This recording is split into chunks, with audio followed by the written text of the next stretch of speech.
Hello everybody, welcome back to another video. Today we're taking a look at the 2023 roster for the Boston Uprising. They finished the 2022 season with a 10-14 record, -9 differential. They were the final team to lock up a spot in the play-ins for the Western region, and they did not manage to net a playoff spot. So a relatively middling season for this Uprising squad a year ago. Very, very new look going into 2023. So as we take a look at the team, you can see a very, very different looking roster here. Throwing it up there on the screen, you can see this team. You have Birdring, Striker, Decay, Smurf, Lee Jae-gon, Izayaki, Kalios, and Twilight. Technically, nobody that was with the team last year, at least for significant time. You know, Striker's a bit of a different thing there. We spent some time with the team at the beginning of the year before leaving and rejoining the San Francisco Shock. So let's jump in. Let's talk about the team. Let's talk about the players and different roles across the team. And I want to start by talking about the tanks for this team, because we have Smurf and Kalios, two very, very, very good tanks. Smurf, of course, one of the kind of best players in the league last year, definitely one of the MVP candidates that kind of led the way, despite the fact that he really didn't get any votes for the MVP. Definitely was one of my he was my pick for MVP. I thought he was very, very good last year. Very flexible, can play pretty much everything on the tank lineup, but of course, especially known for his Winston. That's kind of what he made his name on in the Overwatch League. But we saw him play everything last year. He played Junker Queen, he played Ball, he played, and that's the majority of what he played. I think he played some Zarya as well. So we saw a lot of different stuff out of Smurf last year. He's very, very flexible, but just to increase the flexibility for this team, they also have Kalios, who, of course, was an original member of the Boston Uprising back in 2018, before going down to contenders for several years, rejoining the Overwatch League, back in 2021 with the New York Excelsior, spent last year at the Washington Justice, and now here he is with the Boston Uprising once more. So he's going to help kind of round out that tank lineup.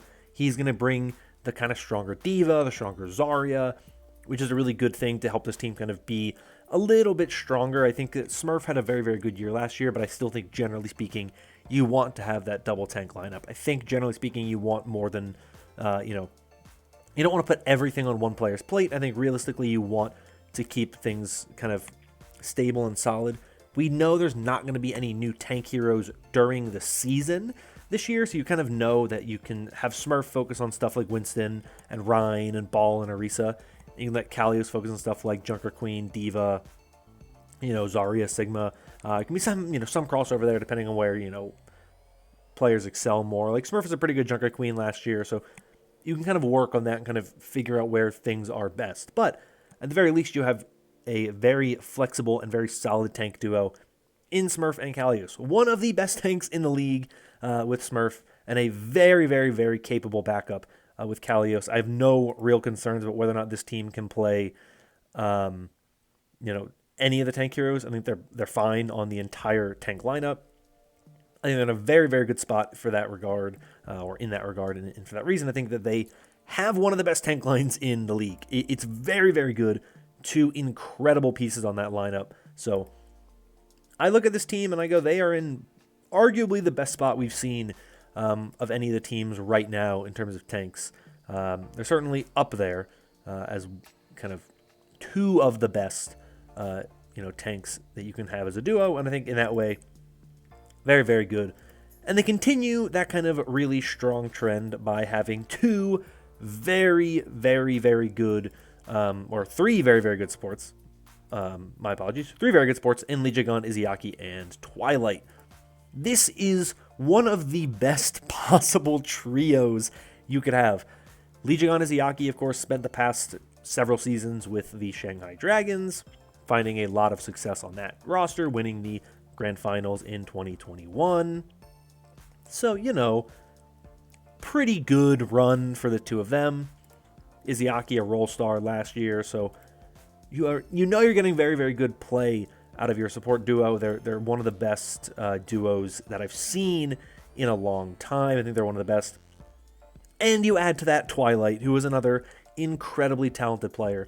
Of course, Vancouver Titans, San Francisco Shock, where he won a grand finals in 2020, as well as a very good run in the kind of league last year, the Toronto Defiant. So a very, very, very good look from Twilight. One of my, kind of votes for one of the best flex supports in the league. This is a trio that you get everything you need.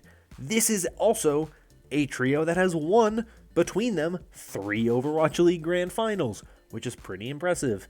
You have Smurf, who won 2 Overwatch League Grand Finals at the San Francisco Shock. They've all won tournaments, beyond just being Grand Finals champions. So we have a very, very, very strong roster here.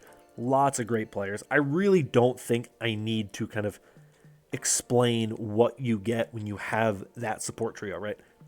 Lee Jae-gon's one of the best Lucios in the league. Izayaki is one of the best flex supports in the league. Twilight's another one of the best flex supports in the league. You are getting very, very, very strong support play.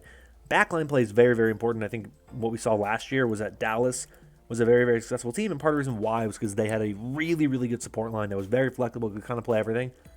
This is another one of those support lines that I feel really, really, really strongly about, and you have some flexibility with it. You can move some pieces around. If you think that Twilight is better in a meta than Izayaki, you can make that move, or if you need double flex support, you can do that.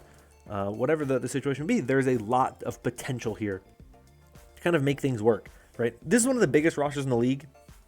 There are not many rosters that have 8 players like this one does, which is, quite impressive when you look kind of across the league at the general patterns that we see. But I love what this roster has done in especially the tank and the support line. I think that's really the heart of this roster. That's the backbone of this roster.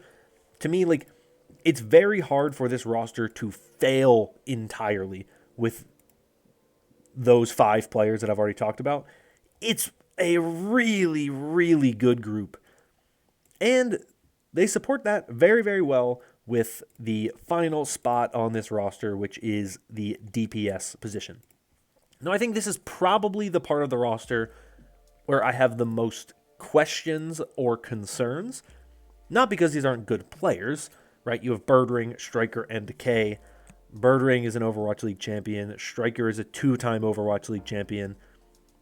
I know these players can play. I know these guys are good. I know they're legit. I know that they are guys who they've been there. They've been on the big stage. They've been on big, moments and big games. They've been on very good teams in the past.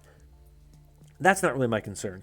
My main concern for this team is that all 3 of these guys are predominantly known for their hit scan play. There's obviously, some varying flexibility there.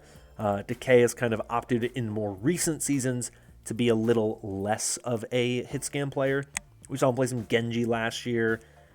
I don't think that's what my personal choice would be for Decay as a player. I don't think flex DPS is his kind of strong suit, but I get the feeling that is probably the direction he is most likely going when you consider the fact that they also have Striker and Birdring. Birdring is a very, very, very kind of well-known hit scan player, right? That is kind of his most famous role. That's what he played more than anything else in the past. So I think that's most likely what we see him primarily play. He didn't play in the league last season, so I think him being more on his comfort roles is probably a major kind of thing he's going to do there. Striker's also pretty flexible. Striker is not the most hard hit scan player, but once again, he's not a guy who I associate with heroes like Genji or Echo or anything like that, right? Striker I associate a lot more with his Tracer, of course. That's kind of his bread and butter. Stuff like Cassidy, stuff like Reaper. He played some Widow and stuff, especially in 2018. So, he has played the hit scan role pretty heavily, but he's, kind of a more flexible hit scan player. He's not a hard hit scan player in the same way that, somebody like Birdring has been historically. Though, like I said, they are all somewhat flexible. They've all been around a long time. Birdring will pull out a Hanzo. Decay, like I said, he pulled out some Genji. So I think this is really going to be a DPS by committee type of thing. I don't think they will excel in kind of a flex DPS heavy meta in the sense that, like, I would never say that Decay is going to be the best Genji, in a Genji meta, right? If they're going up against Yaki or Kevster, right? Those are two really, really good Genji players. Pelican on, Echo is a very, very well-known kind of pick for him. So those are the types of things that I do have concern about with this DPS line, right? It's not that they're bad players by any means, right? You are out of this world if you think that any of the players on this roster are bad, right? Some of them may not be in their prime. Some of them may be a little bit kind of on the tail end of their careers, but these are all legends of the game, right? There is an argument to be made for all of these players to be, Hall of Famers in the Overwatch scene, right? That's how good we're talking about here with the players on this roster. So this roster has a lot of high expectations. There are some really, really, really good players on this team. No rookies, all veterans, all guys that have been around. I think that's one of the things about this roster, that there are concerns from some people of this roster won't work. I really think that the only real reason for that is because I think people are concerned about Striker and Decay, because they're two guys who have had a little bit of drama surrounding them in the past. I think some of it is a little more overblown than it needs to be. To me, I think when you look at this team, you look at the talent on this team, like, this is the type of team that players like Striker and Decay want to be on, because it's guys that they know are competitors, they know have played well. Striker and Smurf played together in San Francisco. So did Twilight, right? So that's three guys from that team that have all played with each other before. So that kind of helps bring things together. That helps you kind of understand the team environment that you're on. You pair that with, guys like Izayaki and Lee Jae-gon who've played together in the past. Kalios and Decay have played with each other in the past. So everyone here has played with people in the past. And Kalios even played with Striker back in 2018, right? So everybody on this roster has history with each other, at least one guy on the team. And I think that helps this team a lot. I think that's one of the reasons why I'm not super concerned about this team, because there's been a lot of comparisons drawn with this squad and the Washington Justice for the past several years, because obviously Pre is a general manager for this team. Supreme is one of the guys kind of in the front office for this team. Decay, Kalios are on that roster, but I don't really think the comparisons are all that justified in terms of the roster breakup, because you think about what the Justice, when we talk about them from 2021, which was kind of the year that we all really thought they would be something, right? That was the year we all got really, really excited for them, right? They had Mag, an unproven rookie, right? We're talking about Smurf and Kalios here, right? Smurf is not an unproven guy. Kalios is an unproven guy. They had, Assassin and Tuba and Decay as the DPS players on that Washington Justice roster. Tuba unproven, Assassin unproven, Birder and Striker, Decay, they're not unproven, right? They've been around the block. The support line from that roster in 2021 was not an unproven group of guys, but there were definitely people that I don't think people got super excited about, and there weren't names you're like, oh, these are like some of the best in the league. These guys are, right? So I really don't think there's a lot of kind of downsides of this Boston roster. Could they run into problems? Sure, every roster can run into problems. I think that the main potential spot for problems on this roster for me is just organizational stuff. I have some concerns about some of the guys on this kind of organizational side. I don't have an issue with Pre. I think Pre does a very, very good job building rosters. I think he knows what he's doing very, very well. I don't really have issues with him. I don't think he makes the best personnel decisions in terms of coaching sometimes. Supreme, to me, was not the guy to lead the Justice over the past several years.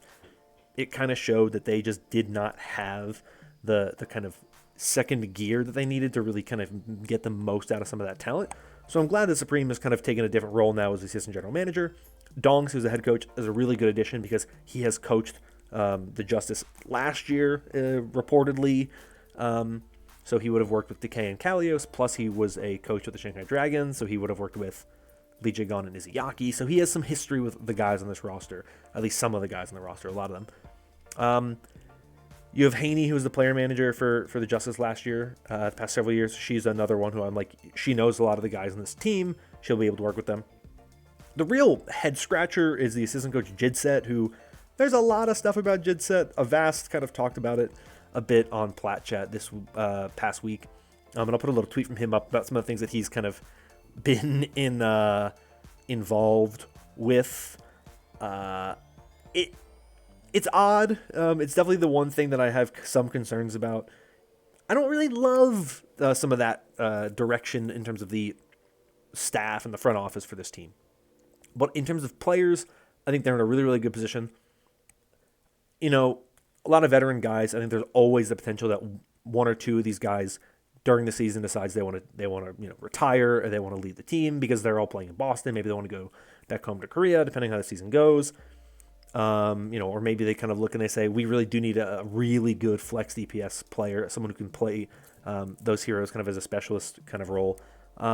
So I definitely could see them making a potential move during the season if someone takes a step back or whatever. But I think one of the benefits about this team is they have insurance policies at every role, right? If Birdring, decides to retire again, or Decay or Striker decides to leave the team, right? Or maybe Smurf decides to retire, or Kalios decides to retire, right? During the season because it's just not going the way they wanted to. Maybe they just kind of realize they don't have that same love that they thought they had, whatever maybe, right? There's all these potential out there types of things that could happen, varying levels of probability and whatnot.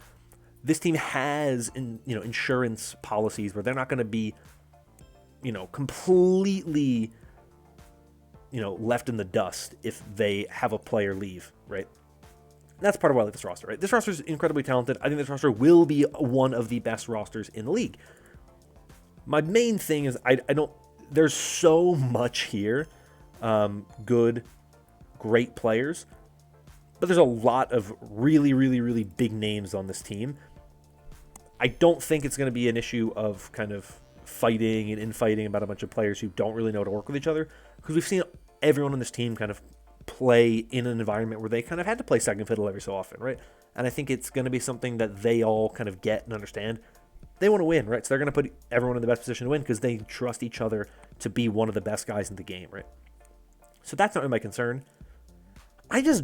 For some reason, I get this feeling that this roster isn't going to be the elite level team that we expect it to be. It could be a coaching thing, which does give me kind of hesitation. I don't really know. It's weird, and it's hard to really put it down. I think they're one of the best teams in the league, for sure. It truly is, as I look at it, one of the top teams. You cannot deny the talent in this roster. You can't deny the success that this team has had. But I got some questions. I got some concerns. So it's weird. I really don't know how to formulate these thoughts super well, because it's a team that should be very, very good, but something about it just makes me slightly hesitant. I still think they're going to be one of the best teams in the region. I still think they're going to be competing to the end in terms of playoffs, tournaments, whatever. But I have just some slight hesitations for reasons that I really don't understand. But we'll see, I suppose, what happens as time goes on. We'll see kind of where this team ends up. But I am excited for this team. I think they're going to be a really fun team to watch. And so I'm definitely interested to see where they go. Love to hear from you in the comments, your thoughts on this team. Do you think they look really, really good? Do you think they are going to have some problems, whatever it may be? I'd love to hear from you, but that's all from me for today. Thank you all so much for watching. If you enjoyed this video, want more like it in the future, consider liking and subscribing. Your support's been very, very great. Got 3 more for the Western region. I guess 4 more for the Western region coming out over the next couple of weeks. Got the Pro-Am next week, so got a lot to break down and talk about as we get closer to the start of the season. So, like I said, if you want to make sure you're up to date with all of the content I have coming out as we get closer to the season, like and, of course, subscribe. Thank you all once again. Hope you're all staying safe and staying healthy. And until next time, bye-bye.